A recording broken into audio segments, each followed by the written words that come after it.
Right now, the world's cardinals are in Rome, just moments away from the process that will select the next pope. So who should we expect to see emerge victorious from the much-anticipated conclave? Accosted by reporters, the superstars of papal succession made their way to the Vatican. È un momento di pace oggi. Vi auguro di lasciarmi tranquillo, prego. Wait and see. Wait and see. And don't worry, our guy was there too. Your Eminence, can we ask you, have you seen the Australian cardinal inside? Well, of course, everybody is there. As we go to air, the world's votiest cardinals are preparing to gather in the Sistine Chapel to begin the conclave. The seating, voting, paraphernalia and name tags all ready in preparation for the process. I think the mood has changed, particularly in the last couple of days, and cardinals are now trying to build a picture of what needs to be done. Despite speculation, many cardinals refused to be drawn on the top contenders. No names. No names? We don't speak candidates. While others had a more existential take. I think that it would be a kind of continuity, but this continuity will be different. Although it's a safe bet that one candidate has been ruled out. About the picture of Donald Trump as Pope. Unmentionable. But it's a different story for the faithful gathered outside, keen to name their own favourites. La mia preferenza è Zuppi. Può essere il cardinale Parolin. Per me Tagle. Sinceramente, per il momento nessuno. There's no telling how long the process will take. Back in the 13th century, one conclave lasted almost 3 years. But these cardinals shouldn't need to worry about the milk back home going off. The most recent votes both wrapped up in just 2 days. It's no good going into a conclave thinking it's like a political election and I want my side to win. I'm not going to do that. I'm going to go in, certainly with my own thoughts, but ready to change them.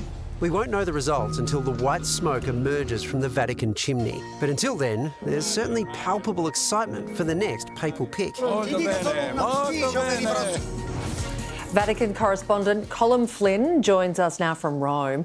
Colm, as we've just heard, the last 2 popes were elected fairly quickly. So are we expecting the same this time round? Sarah, hey, great to talk to you. Good morning from the Eternal City to you and all the gang. And you know what? Yeah, if we look back at Pope Francis, his election in the conclave, if we look at the Pope before him, Benedict, and even Pope John Paul II, their conclaves lasted around 2 days. Even in the 20th century, actually, I think it was the 1920s, the longest one was 5 days. So we're hoping this could be over and we could have a Pope by latest Friday. But as we've been talking about before, what makes this conclave different and more interesting is that traditionally the cardinals have all been Italian, they've been French, they've been European. So they knew each other. They were from the same geographical area, they had the same life experience. So maybe it was a bit more simple to pick their guy. Now we have cardinals from Papua New Guinea, from East Timor, from South Sudan, Mongolia. So they don't know each other as well. And also, they come from different societies, different cultures, and they will all have different priorities they want to push in this conclave. And by the way, just as we're talking live on air, the Mass has started, the Mass of the Holy Spirit in the Basilica, right behind that wall where the cardinals are kneeling, looking up to the heavens and trying to evoke the wisdom of the Holy Spirit to guide them in this. When you've just said that, this question feels especially wrong. There are betting markets on who the Pope will be. It seems even more wrong that I would mention them. Yes.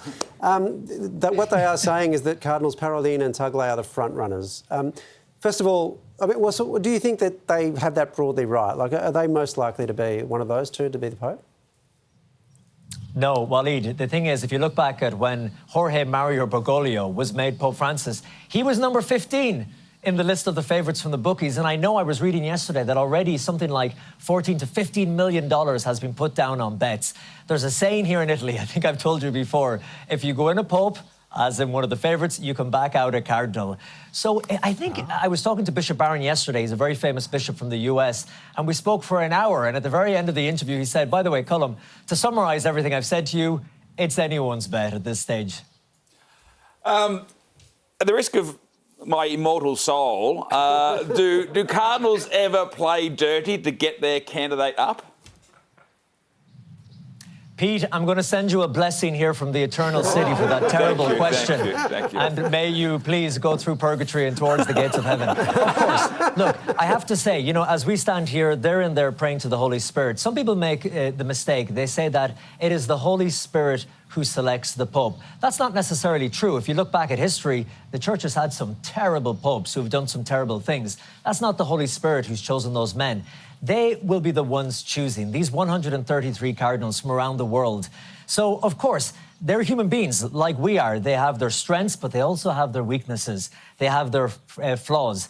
They will be making this political, some of them. They will be coming with agendas. Some of them will be grouping together. But what we really hope, and this isn't a joke, this is actually serious, we hope that no matter all their faults and frailties, ultimately, at the end of the day, they will listen to the divine Holy Spirit and do the right thing for the Church as the institution, but for 1.4 billion Catholics who need a spiritual shepherd all over the world. There's a lot at stake.